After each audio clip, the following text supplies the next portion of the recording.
Hi, this is Dr. Suchard, here today with a clinical correlate about vitamin B12 deficiency.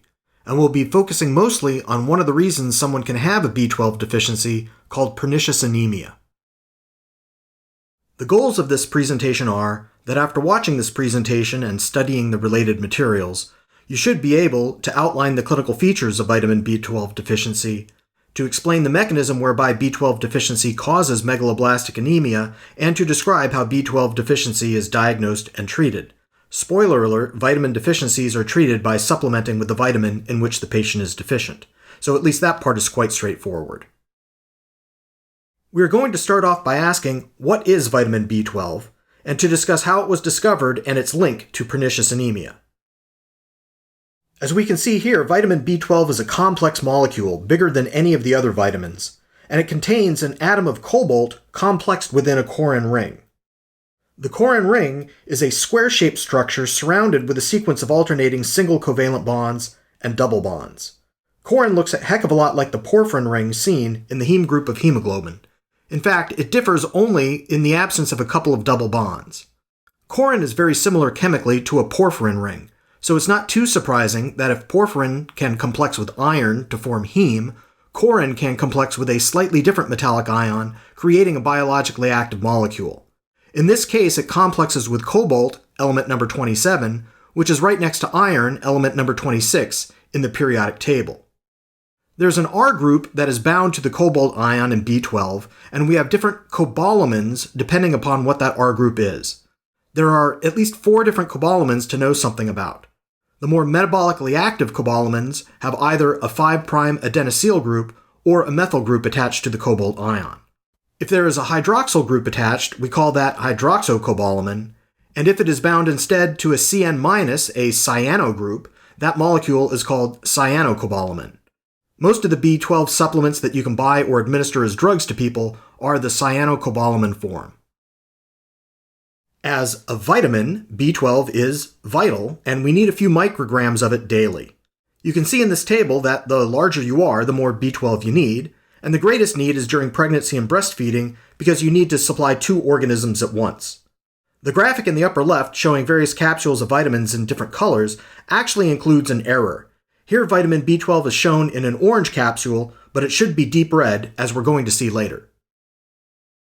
Vitamin B12 is found naturally in all kinds of animal food products, including meats, seafood, eggs, and dairy. The normal intake of B12 is between 5 to 30 micrograms per day, which is well above the recommended daily allowances. An animal product-free diet places vegans at risk for B12 deficiency, although some lacto-ovo vegetarian diets should still be okay even without vitamin supplementation. Moving on now to pernicious anemia, a disease associated with B12 deficiency. Pernicious anemia was first described in the 19th century, but remained untreatable until the early 20th century. In 1822, James Combe published a case report called History of a Case of Anemia, in which he noted that his anemic patient also had atrophic gastritis, an association which we'll be coming back to in this presentation.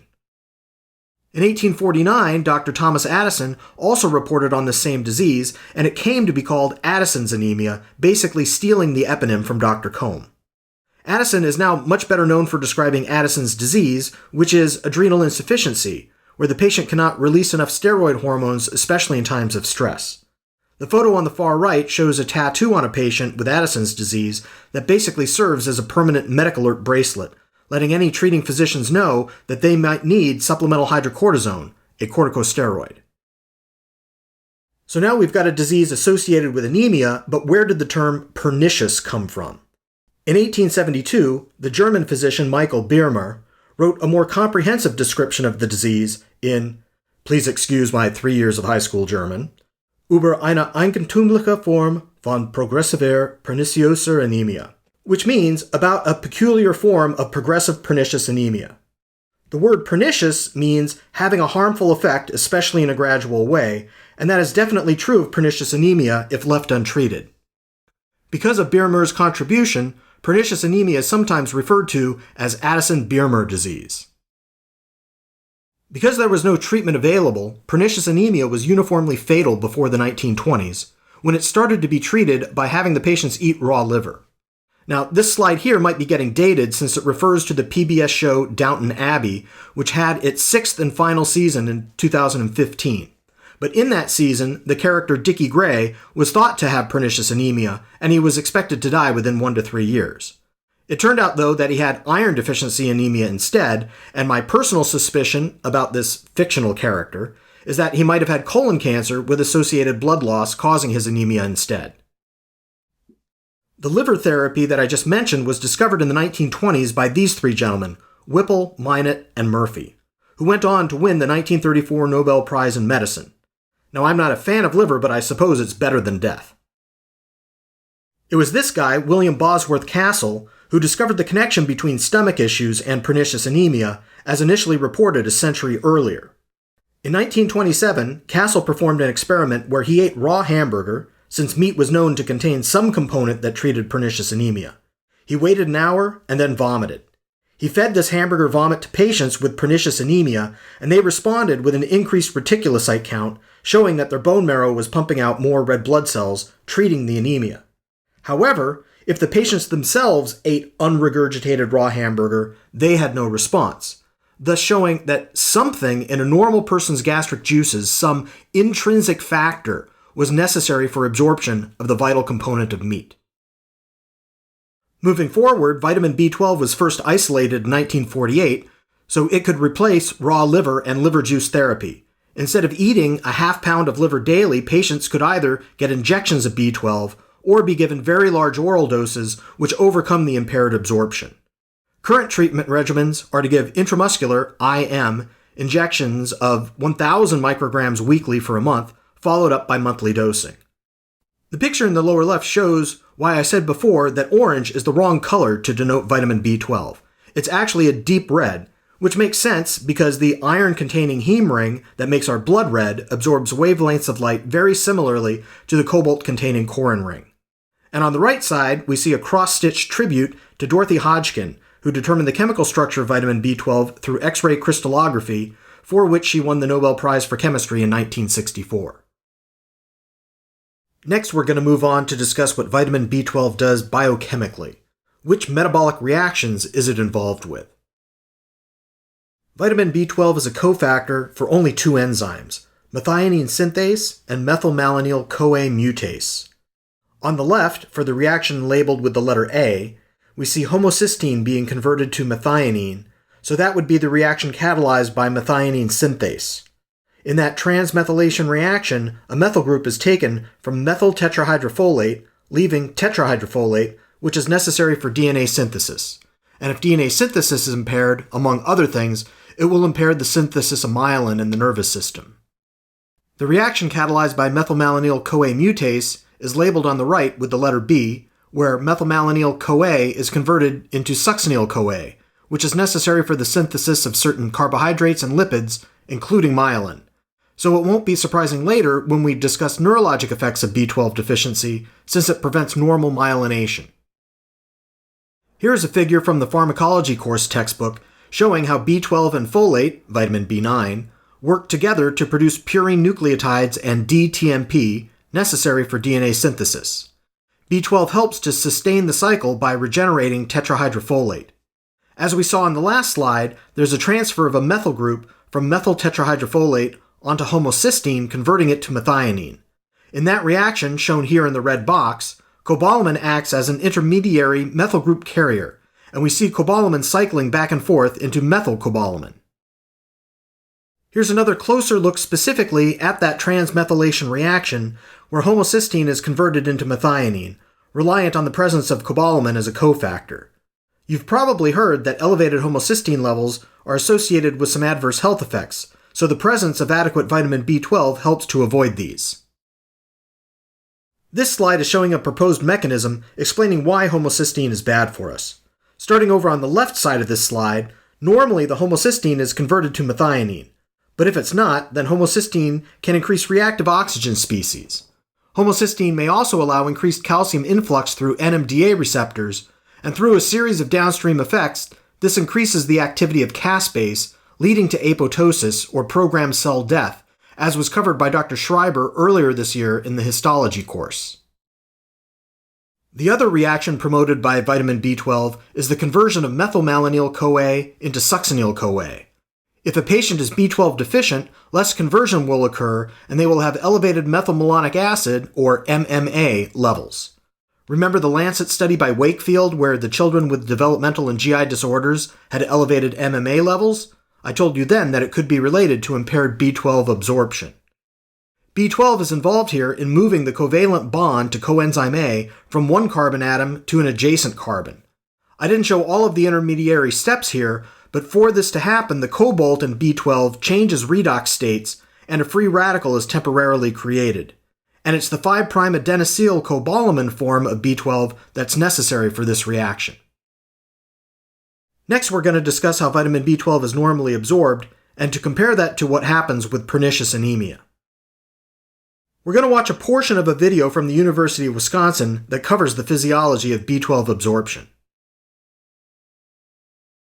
This is Irene Hamrick with a presentation on vitamin B12, New Understanding and Approach to an Old Problem, with an animation by Alan Brannigan.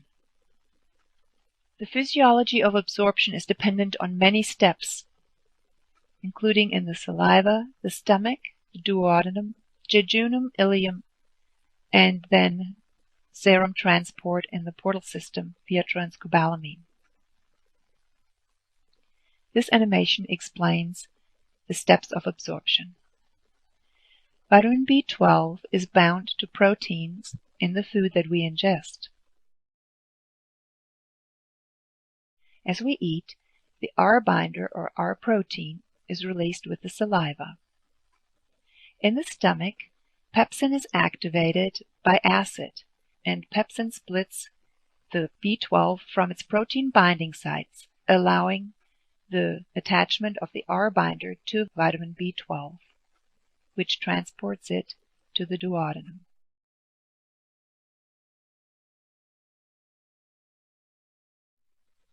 The intrinsic factor is released from the parietal cell. In the duodenum, the pancreas releases proteases, which split the R binder from the vitamin B12, allowing the B12 to attach to the intrinsic factor for transport to the ileum. In the ileum, it attaches to the enterocyte to be absorbed into the portal system and is transported via transcobalamin 2 to the liver. With pernicious anemia, the problem is a lack of intrinsic factor. Pernicious anemia is an autoimmune disease preventing the normal production or the function of intrinsic factor. In about 60% of cases of pernicious anemia, the patient has autoantibodies against intrinsic factor. And in about 90% of cases, they have autoantibodies attacking the gastric parietal cells, which are the cells that both produce gastric acid and that produce intrinsic factor. These latter antibodies are directed against the H plus K plus ATPase that pumps the protons into the gastric lumen. So we end up with inflammation of the stomach, resulting in atrophic gastritis, as initially noted in the early 1800s, achlorhydria, a lack of hydrochloric acid in the gastric lumen, and decreased levels of intrinsic factor. Next, we're going to be discussing what causes the characteristic findings of vitamin B12 deficiency on peripheral blood smears. As shown on this slide, macroovalocytes, large oval cells, can be seen, as well as neutrophils with hypersegmented nuclei. For national standardized exams, those are the things you'll need to know. The background of this slide, in case you're wondering, is what a bone marrow aspirate looks like under the microscope in a case of megaloblastic anemia as caused by vitamin B12 deficiency. We've already talked about how B12 deficiency impairs DNA synthesis, and this will delay cell division during hematopoiesis. But while it takes longer for the cell to divide, RNA and protein synthesis continue, allowing the developing blood cells to become relatively overfilled and larger. These large developing cells in the marrow are called megaloblasts, hence megaloblastic anemia. Since the developing red cells are large, they result in RBCs with a larger volume, although they are not as densely filled with hemoglobin. If the hemoglobin concentration in the blood is lower, that makes you anemic, and if the red cells are larger, we call that a macrocytic anemia, in distinction, say, from the small-celled or microcytic anemia seen with iron deficiency. Now, this abnormal blood cell production, or dyspoiesis, doesn't just affect red cells, you can also see a reduction in white cells and platelets too. So again, with a megaloblastic anemia, you will see the combination of anemia, low hemoglobin concentration in the blood, RBC macrocytosis, large red cells, and hypersegmented neutrophils. This is shown on this slide both in the cartoony format on the left and also as it appears on a peripheral blood smear under the microscope. In a complete blood count or CBC lab report, the large red cells are reported as having an elevated MCV, mean corpuscular volume. The mechanism resulting in neutrophil hypersegmentation is not clear, but it may deal with early white cell senescence. We do know that as PMNs age, we see increasing nuclear segmentation. Also, it's likely true that there is a decreased lifespan of PMNs and megaloblastic anemia due to the dyspoiesis. From there, it's conjectured that circulating PMNs are functionally older than their true age, so relatively more of them will show hypersegmentation. Switching over now to the clinical signs and symptoms of pernicious anemia. This table of symptoms comes from the Pernicious Anemia Society in Britain, explaining some of the spelling and word choices seen here. Shortness of breath and fatigue are common complaints, and can be ascribed to the anemia. If someone has reduced oxygen carrying capacity, these symptoms would make sense. But there are also some neurologic and cognitive effects that anemia alone can't explain. The integumentary system, skin, hair, and nails, can also be affected. With respect to neurological symptoms, there can be disequilibrium, a loss of balance where the patient can find that they're bumping their shoulders against the wall and being unable to stand with their eyes closed because they will lose the visual cues that help them to maintain posture. Patients can develop a peripheral neuropathy and get numbness and tingling of the extremities. Again, the dyspnea and fatigue can be ascribed to the anemia, but there are clearly additional neurologic effects from B12 deficiency. With regard to physical signs of pernicious anemia, some can be seen around the mouth and tongue. Patients can develop a glossitis, inflammation of the tongue, making the tongue beefy red and having a smooth appearance due to a loss of the papillae. Inflammation of the lips can set up at the oral commissures called angular chylitis or stomatitis. And you can see signs of spinal cord dysfunction in the dorsal columns. Impaired dorsal column function will cause abnormal proprioception, vibration sense, and result in ataxic gait and a positive Rombergs sign. And who is this Romberg that we speak of? This is Moritz Romberg, a German Jewish physician who described the eponymous Rombergs sign in patients with syphilis who developed tabes dorsalis, which in Latin literally means wasting of the back of the spinal cord, the dorsal columns. He described these patients as having an insecure or ataxic gait, and they have to keep their eyes on their feet to avoid making the ataxia worse. And if the patient is ordered to close their eyes, they commence to totter, which is how we still test for the Rombergs sign, seeing if the patient can maintain a standing posture with their eyes closed. And the last thing I want to say about Romberg is that the name is spelled R-O-M-berg and not R-H-O-M-berg like a rhombus shape, which is a common and, to me, annoying misspelling. Next, we're going to watch a 3-minute video demonstrating the histopathology of subacute combined degeneration of the spinal cord as seen with vitamin B12 deficiency.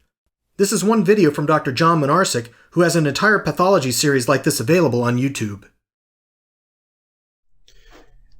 You could instantly recognize this as being spinal cord. I will instantly tell you the name of the disease. It's called subacute combined degeneration of pernicious anemia, and pretty soon we'll know why. I think you could recognize that this is the ventral part of the spinal cord and that this is the dorsal, and that the general area here forming the H is mostly gray matter, and the white matter is the blacker areas between inside and outside of the H. Here's the H. This is gray matter, chiefly neurons. This black area and this area, which is white as well, is a myelinated area. So these are tracts, either ascending or descending of various names. This black area is supposed to stain myelin very nicely. This is not a H&E stain. This is a myelin stain. So it's the entire ascending and descending tracts, because they're chiefly myelinated, are supposed to look like this, and they're supposed to look like this. But you'll notice wide zones in the cortical spinal tracts laterally, and in the posterior columns as well, and also here in the ventral or anterior cortical spinal tract, that there are large areas of demyelination. This is a demyelinating disease, and it should be entirely black everywhere you see white area, because these are myelinated fibers. They should be black, but they've lost their myelin. And this would be a severe case of pernicious anemia, long-standing, due to vitamin B12 deficiency. And the reason why it's called combined is because it affects both ascending tracts, which of course you have predominantly in the posterior columns, including the vibratory sense, as well as the descending tracts, these cortical spinal tracts as well, and here posteriorly as well. So all of the area here, which is not black anymore, it's not black because it's lost its myelin, and it lost its myelin because of long-standing vitamin B12 deficiency. And that's why the neurologists carry tuning forks in their little black bags, in case you've ever wondered, is because one of the earliest senses to suffer is the vibratory sense, carried here in the posterior column. And with this area being damaged, one thing that might be present is loss of your vibratory sense. This next video is from a hospital in Thailand demonstrating the ataxia and positive Rombergs sign in a patient with subacute combined degeneration from B12 deficiency.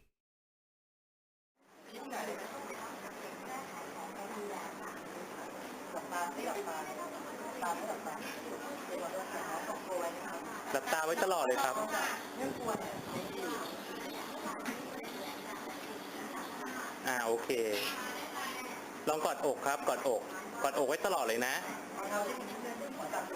แล้วก็หลับตานะครับหลับตาครับหลับตาไว้ตลอดเลยครับเดี๋ยวถ้าเกิดล้มเดี๋ยวหมอเขาจะอุ้มไว้เลยครับไม่ไหวเนาะไม่ไหวนะครับเดินนะครับ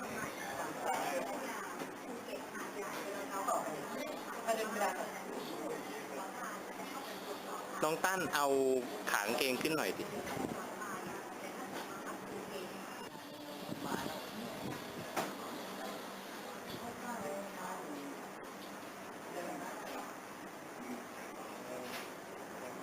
น้องตั้นระวังคนไข้ล้ม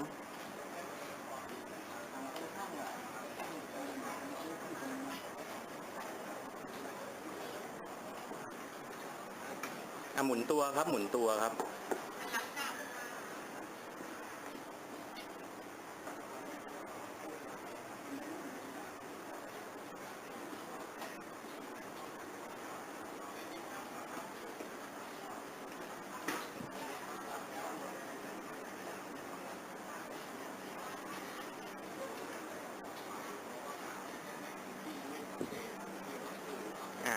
ยืนครับหมุนตัวอีกทีหนึ่งหมุนตัวอีกทีหนึ่งครับโอเคกอดอกหลับตาอีกทีหนึ่งได้ไหมครับ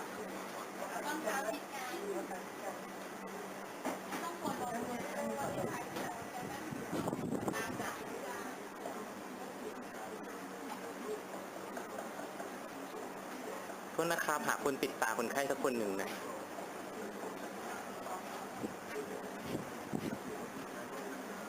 ปิดตาไว้เลยน้องตั้นปิดตาไว้เลยแล้วก็หากอีกคนหนึ่งล้มอีกคนหนึ่งกันไว้โอเคพอแล้วขอบคุณมากครับ Interestingly, nitrous oxide, a gas used as an inhalational anesthetic, causes a vitamin B12 deficiency. Just in the course of a several-hour-long operation, you can begin to detect some of the biological changes consistent with B12 deficiency, but they will rapidly resolve once the operation is over. People who abuse nitrous oxide can give themselves subacute combined degeneration of the spinal cord, and I've actually seen patients with this twice in the emergency department. On the right side of this slide is the normal metabolism, where the cobalt in B12 cycles between the +1 and +3 oxidation states as a cofactor for methionine synthase. On the left, in the presence of N2O, the cobalt gets oxidized to the non-physiologic +2 oxidation state, producing nitrogen gas and permanently inactivating the B12 molecule. This slide summarizes the lab abnormalities you'd expect to find in a patient with pernicious anemia. First and most obviously, they will have a low vitamin B12 level. This is not a lab test that you're likely to order initially on a patient, but if you found they were anemic, it might be in your second round of investigations ordered to work up the cause of anemia. On a complete blood count, you'll find a low hemoglobin concentration and an elevated mean corpuscular volume. The serum methylmalonic acid and homocysteine levels will be elevated, and autoantibodies against gastric parietal cells and/or intrinsic factor may be found, although these would probably be in your third round of lab tests ordered, if needed at all. A traditional diagnostic test for pernicious anemia is the Schilling test. It's clinically obsolete, but because its mechanism relies on a good understanding of the pathophysiology of pernicious anemia, I think it's still likely to appear on national standardized exams. In stage 1 of the Schilling test, you first give the patient some oral vitamin B12 that contains radio-labeled cobalt. You also give the patient an intramuscular injection of unradio-labeled B12. Since this was given parenterally, we know that it is well absorbed and it will saturate the hepatic cobalamin stores. Over the next 24 hours, you collect the patient's urine to see how much of the radio-label marker ends up in the urine. In normal individuals, you expect to recover a lot of the radioactivity in the urine, meaning that the radio-labeled B12 was absorbed from the GI tract, but was then excreted into the urine since the hepatic B12 stores were already saturated. But with pernicious anemia, you recover less than 10% of the radioactivity in the urine, since little of the radio-labeled B12 was absorbed. The radiolabel remains in the GI lumen and is excreted with the feces instead. If a patient has a positive Schilling test, they can then undergo stage 2 testing, which is to repeat the test with a patient also given oral intrinsic factor. If this turns the positive test negative, then the patient has pernicious anemia, since a lack of intrinsic factor activity was the only thing preventing normal B12 absorption. But if the test remains positive, they have another kind of malabsorption problem. While vitamin B12 deficiency is a real problem some people have, there are a lot more claims out there that all sorts of health issues are caused by B12 deficiency than are supported by science. Practitioners of dubious ethics will claim that B12 injections are what you need to increase energy and balance, to lose weight, to improve mental clarity, improve your mood, and balance, did you hear my air quotes there, your immune system. But just because B12 deficiency can give you some of these problems, it's not necessarily true that having such symptoms must be from a vitamin deficiency, nor that taking a supplement will cure those issues. But let's not let that get in the way of making a buck. Here's part of an ad by a company called Sprayvite, claiming that their oral vitamin B12 spray gives you better absorption than an intramuscular injection, which I think is impossible. And if that wasn't bad enough, let's hear from their spokesman. If this is the best and most convincing representative they could get for a video commercial, I'm really concerned about this company's financial future.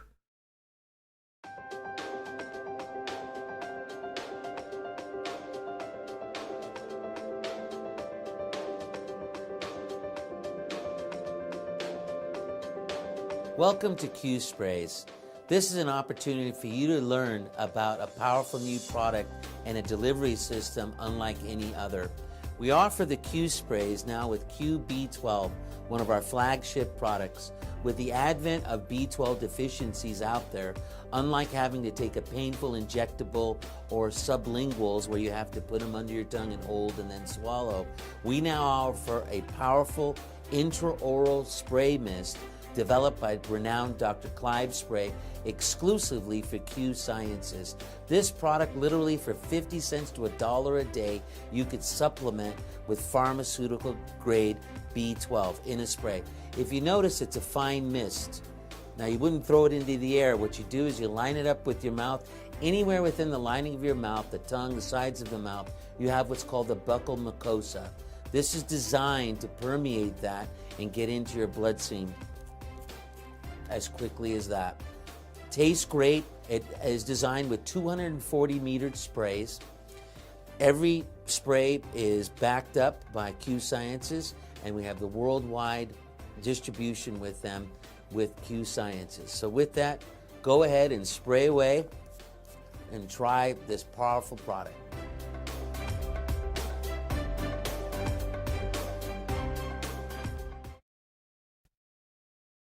And here's what that product actually contains. It's got 6 milligrams of ascorbic acid, vitamin C, for no apparent reason, and 500 micrograms of methylcobalamin, which is more than 80 times the recommended daily allowance. And the only reason to provide that amount of B12 is because it specifically is not well absorbed. And all of this for under $1 a day. What a bargain. Okay, we've made it to the end of this presentation. There are 2 related articles being provided that I recommend you read if you have further interest. The first is a review article from the New England Journal of Medicine, and the other is a case report regarding a patient with B12 deficiency from nitrous oxide abuse. We are also providing a worksheet for you to fill out to self-test your comprehension. See how much of this you can do on your own and be as complete as possible before looking back through the video or the slide PDF to fill in any gaps.